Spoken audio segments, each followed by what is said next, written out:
ಬಹಳ ದಿನಗಳಿಂದ ಕುತೂಹಲ ಮೂಡಿಸಿದಂಥ ಬಿಗ್ ಬಾಸ್ ಇವತ್ತು ಫೈನಲ್ ಘಟ್ಟಕ್ಕೆ ತಲುಪಿರುವಂಥದ್ದು. ಬಿಗ್ ಬಾಸ್ ಮನೆ ಮುಂದೆ ನಾವಿದ್ದೀವಿ. ಈಗ ಬೆಂಗಳೂರಿನ ಹೊರವಲಯದಲ್ಲಿ ನಡೀತಾ ಇರೋಂಥ ಬಿಗ್ ಬಾಸ್ ಚಿತ್ರೀಕರಣ ನಡೀತಾ ಇರೋಂಥ ಅಥವಾ ಬಿಗ್ ಬಾಸ್ ಸ್ಪರ್ಧೆ ನಡೀತಾ ಇರೋಂಥ ಜಾಗದಲ್ಲಿದ್ದೀವಿ.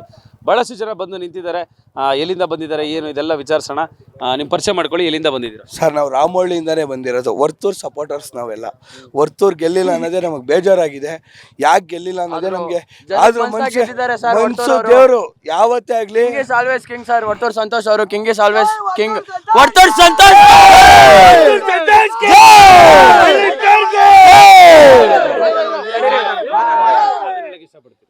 ಸರ್, ಒಂದೇ ಮಾತಲ್ಲಿ ಹೇಳ್ಬೇಕು ಅಂದ್ರೆ ಅವರು ಕಪ್ ಗೆಲ್ದೇ ಇರ್ಬೋದು, ಬಟ್ ಕೋಟ್ಯಾಂತರ ಅಭಿಮಾನಿಗಳು ಮನ್ಸ್ ಗೆದ್ದಿದ್ದಾರೆ. ಅವ್ರ ತರ ವರ್ತೂರ್ ಸಂತೋಷ್ ಅವ್ರ ತರ ನಾನು ಬಾಳ್ತೀನಿ. ಹಳ್ಳಿ ಕಾರು ಹೊಸ ಮನೇಲಿ ನಮ್ಮ ಮನೇಲಿ ನಂದಿ ಐತೆ. ಅವ್ರು ಹೆಂಗ್ ಬದುಕ್ತಾವ್ರೋ ಅದೇ ತರ ಬದುಕ್ತೀನಿ.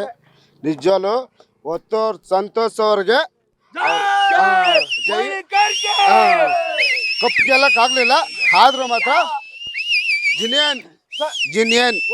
ಸೊ ಇದಿಷ್ಟು ವರ್ತೂರ್ ಸಂತೋಷ್ ಅವರನ್ನ ಗೆಲ್ಬೇಕು ಅಂತ ಎಕ್ಸ್ಪೆಕ್ಟ್ ಮಾಡ್ಕೊಂಡು ಬಿಗ್ ಬಾಸ್ ಮನೆ ಮುಂದೆ ಬಂದಿರೋಂಥ ಅವ್ರನ್ನ ಇಷ್ಟಪಡುವಂತ ಪ್ರೀತಿ ಮಾಡುವಂತ ಜನಗಳು. ಕ್ಯಾಮರಾ ಪರ್ಸನ್ ಪರಮೇಶ್ ಜೊತೆ ಹರೀಶ್ ಸಿನಪ್ಪ, ಎಂಟರ್ಟೈನ್ಮೆಂಟ್.